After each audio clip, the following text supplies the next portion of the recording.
Seven time loop के बिल्कुल नए एपिसोड पर आप सभी का हार्दिक स्वागत है। तो आज हम लोग बात करने वाले हैं seven time loop episode number 6 के बारे में। तो पिछले एपिसोड में हमें देखने को मिला था कि आर्नोल्ड का छोटा भाई थियोडोरे ऋषि को अकेले मिलने के लिए बुलाती है, जहाँ पर वो आर्नोल्ड के बारे में जो भी सच्चाई है वो ऋषि को कहती है। लेकिन इसके बाद वहाँ पर आर्नोल्ड खुद ही आ जाता है और इस मामले को सुलझा देता है। बाद में जाकर यहाँ पर ऋषि एक बार फिर से काइन से मिलती है और वो दोनों मिलकर अपना बिजनेस का डील डन करते हैं। लेकिन मीटिंग के बाद ही अचानक से ऋषि को कमजोरी महसूस होता है। ऋषि अपने गार्ड्स को मदद के लिए अपने मेट्स को बुलाने के लिए कहती है, लेकिन जैसे यहाँ पर मदद देकर ऋषि के कमरे पे एक बार फिर से वो लोग आते हैं, तब तक यहाँ पर ऋषि कमरे से गायब हो चुकी थी। इसके बाद हमें सीधे थियोडोरे के पास ले जाया जाता है। हमें देखने को मिलता है यहाँ पर ऋषि किडनैप हो चुकी है और ये किडनैप थियोडोरे ने ही किया है और इस किडनैपिंग में शामिल था एलिस और कामिल नाम का एक बंदा जो ऋषि के ही सर्वेंट थे। थियोडोरे एलिस और कामिल का शुक्रिया अदा करता है और उन दोनों को छोटा सा रिवॉर्ड भी देता है। तभी अचानक से एक बच्चा थियोडोरे के पास दौड़ कर आता है। उस बच्चे का नाम था विम। थियोडोरे कहता है, अरे विम, क्या तुम्हारी बहन की तबीयत अभी ठीक है? वो लड़का विम कहता है, अभी मेरी बहन बिल्कुल ठीक है और मैं अपने बहन का रक्षा आखिरी दम तक करूंगा। थियोडोरे उसके सर पे हाथ रखकर कहता है, तुम बहुत ही अच्छे बड़े भाई हो। इसके बाद थियोडोरे विम को घर जाने के लिए बोलता है और अपने बहन का ख्याल रखने के लिए कहता है। इसके बाद वो लड़का वहाँ से चला जाता है। थियोडोरे कहता है, मेरे भाई ने कभी भी मेरे लिए ये सब नहीं किया था।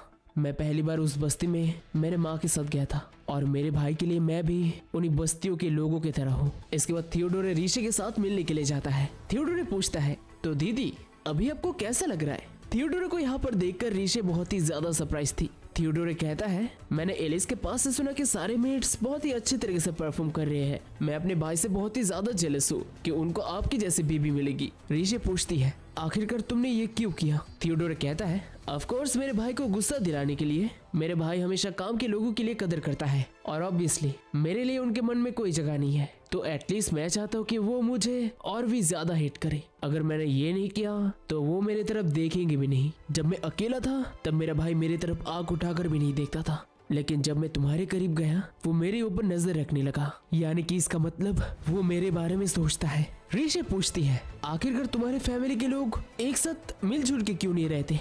थियोडोरे कहता है, ठीक है, मैं तुम्हें सब कुछ बताऊंगा। जैसे कि हम लोगों को पता ही है कि आर्नोल्ड ने उसके अपनी माँ को मार दिया था और आर्नोल्ड ने ऐसा इसलिए किया था क्योंकि उसकी खुद की माँ आर्नोल्ड से नफरत करती थी और इसी की वजह से आर्नोल्ड भी अपनी माँ से बहुत ही ज्यादा नफरत करता था। वो अपने माँ से इतना ज्यादा नफरत करता था कि वो अपने माँ का जान भी ले सकता था। और उसके साथ साथ जो किंग है यानी कि आर्नोल्ड का जो बाप है, वो अपने बच्चों को खिलौना समझता है और इसी की वजह से किसी भी भाई बहन के बीच में कोई भी कनेक्शन नहीं है। थियोडोरे कहता है, तो ये रहा मेरा शॉर्ट स्टोरी, क्या आपको समझ में आया? इसके बाद ऋषि मुस्कुरा के कहती है, हाँ मुझे बहुत ही अच्छे तरीके से समझ आया। अभी मुझे समझ में आया कि तुम अपने भाई के करीब जाना चाहते हो। ये सुनकर यहाँ पर थियोडोरे बहुत ही ज्यादा शॉक हो जाता है। थियोडोरे इस बात को इग्नोर करके वहाँ से जाने लगता है, लेकिन जाने से पहले वो ऋषि को कहता है, यहाँ से भागने की कोशिश मत करना। इसके बाद ऋषि को कमरे के अंदर एक ट्रंक देखने को मिलता है। ऋषि जब ट्रंक खोलती है उसके अंदर उसे एक कंबल देखने को मिलता है। वो कंबल को फ्लोर पे बिछा कर सो जाती है।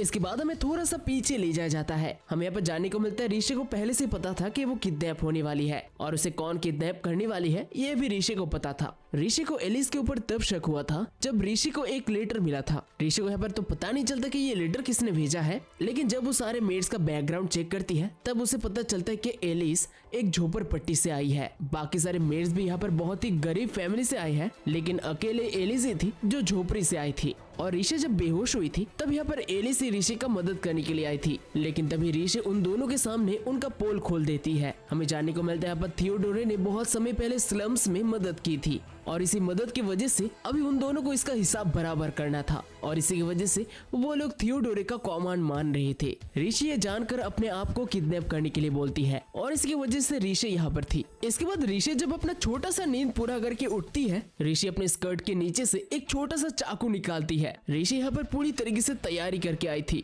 इसके बाद वो देखती है कि दरवाजे में ताला लगा हुआ है, लेकिन क्योंकि ऋषि के पास यहाँ पर पिछले लाइफ का भी एक्सपीरियंस था तो ऋषि यहाँ पर अपने पिन के मदद से ताले को तोड़ देती है। ऋषि देखते हैं कि बाहर यहाँ पर बहुत ही तगड़े तगड़े बंदे गार्ड कर रहे हैं और वो सभी प्रिंस थियोडोरे के बारे में बात कर रहे थे और उन्हीं से यहाँ पर ऋषि को जानने को मिलता है कि यहाँ पर 6 लोग हैं और बाहर 10 लोग। तभी इसके बाद अचानक से ऋषि मौका देखकर दरवाजे से बाहर निकल जाती है। ऋषि को यहाँ पर बाहर देखकर सभी लोग बहुत ही ज्यादा शॉक हो जाते हैं। किसी को कुछ भी समझ नहीं आता कि ऋषि कैसे दरवाजा तोड़ के निकली। लेकिन बाहर निकलते ही ऋषि यहाँ पर सभी के ऊपर हमला कर देती है और एक एक करके ऋषि के सामने जो भी आते हैं ऋषि यहाँ पर सबको बेहोश कर देती है। लेकिन अचानक से एक बंदा ऋषि के ऊपर भारी भरकम सोर्ड से हमला करता है। यह हमला बहुत ही ज्यादा ताकतवर था। ऋषि इसको जैसे तैसे करके ब्लॉक करती है, लेकिन तभी इसके बाद वो पीछे मुड़कर उस बंदी को किक मार के उड़ा देती है। अंदर के सभी का काम खत्म करने के बाद अभी बाहर थे 10 लोग। ऋषि कहती है, मैं तुम लोगों से एक बार फिर से पूछती हूँ, क्या तुम लोग यहाँ से जाना पसंद करोगे? इसके बाद हमें सीधे थियोडोरे के पास ले जाया जाता है। आर्नोल्ड यहाँ पर थियोडोरे से मिलने के लिए आया था।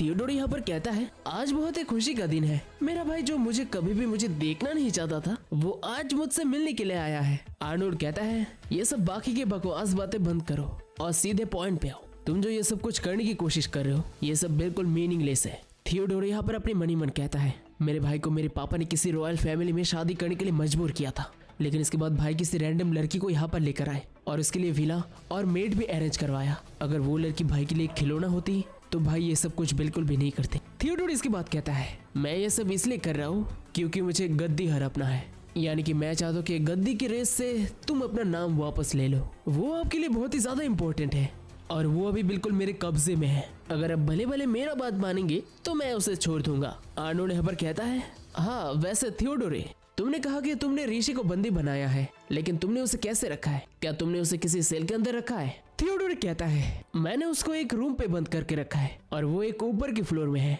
उसके आसपास और नीचे बहुत सारे गार्ड भी है, तो वहाँ से वो भाग नहीं पाएगी। आर्नोल्ड इसके बाद मुस्कुरा के कहता है, तुम्हें कुछ भी आइडिया नहीं है इसके बारे में। जब तुमने ऋषि को पकड़ा तभी तुम हार चुके थे और अभी वो आ रही है।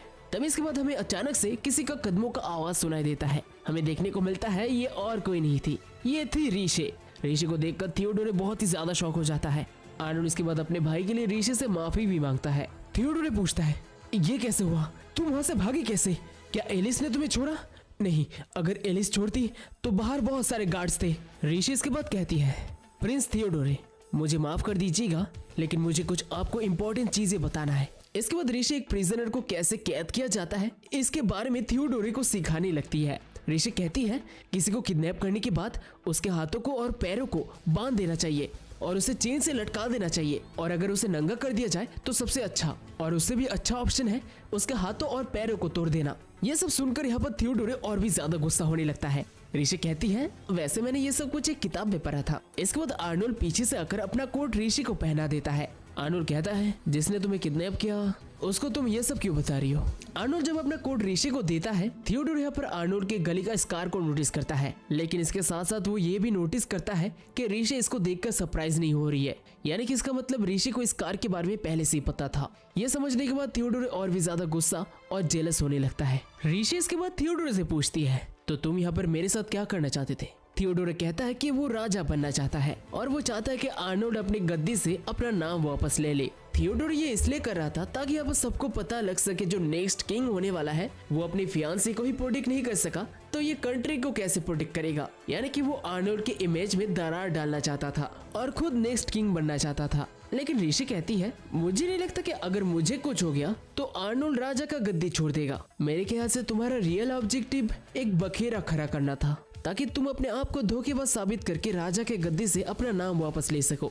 ये सुनकर थियोडोरे बहुत ही ज्यादा शॉक हो जाता है। थियोडोरे कहता है, नहीं तुम बिल्कुल गलत हो। इसके बाद ऋषि कहती है, मैंने कुछ रिसर्च किया, तुमने बहुत सालों से रॉयल पार्टी में पार्टिसिपेट नहीं किया है और तुमने बहुत समय से वॉलंटियर वर्क करना भी बंद कर दिया। थियोडोरे कहता है, ये इसलिए क्योंकि वॉलंटियर वर्क बिल्कुल बकवास है। ऋषि कहती है, ये बिल्कुल झूठ है। तुमने कुछ ही समय पहले स्लम्स के लोगों को पैसे डोनेट किए थे। पब्लिक में इन सब का कोई भी रिपोर्ट नहीं है क्योंकि तुम अपने खुद के पॉकेट से ये सब कुछ खर्च कर रहे थे। ऋषि एक के बाद एक थियोडोरे के सारे पोल खोलने लगती है, लेकिन यहाँ पर थियोडोरे हंसते हंसते कहता है, ये सब मैंने इसलिए किया ताकि वो लोग मेरे सामने झुक कर रह सके। लेकिन इसके बाद ऋषि कहती है, लेकिन मैंने तो सुना कि आप उन सबको लीड कर रहे हैं, लेकिन क्योंकि आप एक प्रिंस हैं तो आप उन लोगों के साथ डायरेक्टली इन्वॉल्व नहीं हो सकते। आप अपने प्रिंस के टाइटल को भी छोड़ना चाहते हैं, है ना? थियोडोरे इसको सुनकर बहुत ही ज्यादा शौक था। थियोडोरे कहता है, नहीं ये सब कुछ बिल्कुल बकवास है। ऋषि कहती है, अगर ये सब कुछ बकवास होता तो तुम सीधे अपने भाई के ऊपर हमला कर सकते थे, लेकिन तुम ऐसा नहीं करोगे। तुम जो कुछ भी करते हो अपने भाई के लिए करते हो। थियोडोरे इसको सुनकर और भी ज्यादा गुस्सा हो जाता है। थियोडोरे कहता है, ये सब कुछ बिल्कुल बकवास है। तुम क्या कह रहे हो? मुझे इसके बारे में कुछ भी नहीं पता। तुम जानना चाहते हो कि मैं ये सब किस लिए कर रहा हूँ? मैं ये सब इसलिए कर रहा हूँ ताकि मेरा भाई मुझसे नफरत कर सके। मैं चाहता हूँ कि मेरा भाई मुझे जान से मार दे। प्रिंस थियोडोरे पागलों की तरह अपना मुंह चलाने लगते हैं, लेकिन तभी रीशे कहती है, प्रिंस थियोडोरे मुझे बताइए कि आपको किससे डर है? शायद वो डर बिल्कुल मेरे जैसा हो।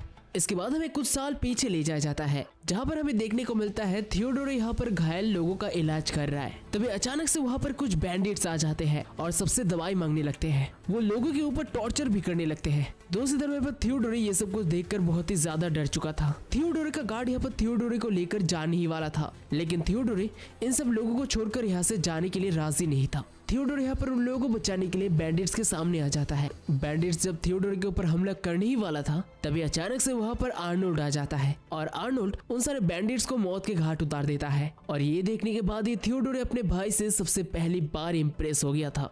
आर्नोल्ड अपने भाई से कहता है, तुम इन लोगों के लिए बहुत कुछ कर रहे हो, लेकिन नेक्स्ट टाइम से अपने आप को इतने जोखिम में मत डालना, समझ गए? इसके बाद हम लोग प्रेजेंट पे आते हैं। थियोडोरे यहाँ पर रीशे की कही हुई बातों को सुनकर बहुत ही ज्यादा शौक था, लेकिन तभी आर्नोल्ड कहता है, बस बहुत हुआ रीशे, अब इस मामले को बंद करो। रीशे कहती है, लेकिन योर हाइनेस, पहले वो क्या कहना चाहता है एक बार सुन तो लीजिए। लेकिन आर्नोल्ड कहता है, वो क्या कहना चाहता है इससे मुझे कोई भी फर्क नहीं पड़ता। ये सुनने के बाद थियोडोरे वहां से गुस्से से चला जाता है। रीशे पूछती है, आखिर तुम बार बार उसे ऐसे पीछे क्यों ढकेलते हो? आर्नोल्ड कहता है, मैंने तुमसे कहा ना कि मुझे इन सब का कोई भी परवाह नहीं है, लेकिन चिंता करने की कोई जरूरत नहीं है। अगर वो नेक्स्ट टाइम फिर से यही हरकत करता है तो मैं अपनी बहनों की तरह उसे भी दूर कर दूंगा। रीशे कहती है, तुमने मुझसे उस दिन कहा था मुझे तुम्हारी बीवी बनने के लिए मुझे बदलने की कोई जरूरत नहीं है। मैं बहुत समय से इसे समझने की कोशिश कर रही हूँ, लेकिन तुम्हारा अपना भी जिंदगी है, क्या तुम उसे ऐसे ही वेस्ट करना चाहते हो? आर्नोल्ड को यहाँ पर कुछ भी समझ नहीं आता। इसके बाद रीशे एक बार फिर से कहती है, प्रिंस थियोडोरे शायद किसी से डरे हुए हैं और शायद इसी की वजह से वो अपना गद्दी और अपने प्रिंस के टाइटल को भी छोड़ना चाहते हैं, लेकिन मैं जानना चाहता हूँ कि तुम उसके बारे में क्या सोचते हो। यह सुनकर आर्नोल्ड बहुत ही ज्यादा सरप्राइज हो जाता है। इसके बाद आर्नोल्ड एक खतरनाक सा स्माइल करके कहता है, अभी मैं बिल्कुल श्योर हूँ। आर्नोल्ड का ये खतरनाक स्माइल देखकर रीशे बहुत ही ज्यादा डर जाती है। रीशे को यहाँ पर कुछ भी समझ नहीं आता, लेकिन इसके बाद आर्नोल्ड कहता है, मैं बिल्कुल पूरी तरीके से श्योर हूँ, जब तुम ऐसे गुस्से में होती हो तब तुम बहुत ही ज्यादा क्यूट लगती हो। ये सुनकर रीशे बहुत ही ज्यादा सरप्राइज हो जाती है। आर्नोल्ड कहता है, मैं जानता हूँ कि तुम अभी कंफ्यूज हो, लेकिन अभी तुम्हें इसके बारे में जानने की कोई जरूरत नहीं है। अभी के लिए तुम थियोडोरे को अकेले छोड़ दो। मेरे आसपास हमेशा मेरे दुश्मन होते हैं, वो लोग कब कैसे मुझे मार दे मुझे कुछ भी नहीं पता, और इसी वजह से मैं अपने भाई को ज्यादा करीब नहीं आने देना चाहता। ये सुनकर रीशे बहुत ही ज्यादा सरप्राइज हो जाती है। रीशे कहती है, तो इसका मतलब तुम उसके बारे में केयर करते हो? मैंने एक बार किसी को बोलते हुए सुना था, अगर तुम किसी का रक्षा करना चाहते हो तो उससे दूरी बनाए रखना ही सही होता है। इसको सुनकर आर्नोल्ड बहुत ही ज्यादा सरप्राइज हो जाता है। आर्नोल्ड कहता है, लगता है तुम इसके बारे में थोड़ा ज्यादा सीरियस हो। रीशे कहती है, हाँ, क्योंकि मैं इसके बारे में सच में सीरियस हूँ। तुम कब क्या सोच रहे हो मुझे कोई भी आइडिया नहीं है, लेकिन एक चीज मैं बहुत ही अच्छी तरीके से जानती हूँ, तुम बहुत ही शांत दिमाग वाले आदमी हो। रीशे के मुंह से ये कॉम्प्लीमेंट सुनकर आर्नोल्ड बहुत ही ज्यादा सरप्राइज हो जाता है। इसके बाद रीशे कहती है, मैं जानती हूँ कि तुम फ्यूचर के लिए प्रिपेयर कर रहे हो, लेकिन क्या तुमने कभी भी ऑपोजिट के लिए तैयारी की है? आर्नोल्ड कहता है, क्या ऑपोजिट?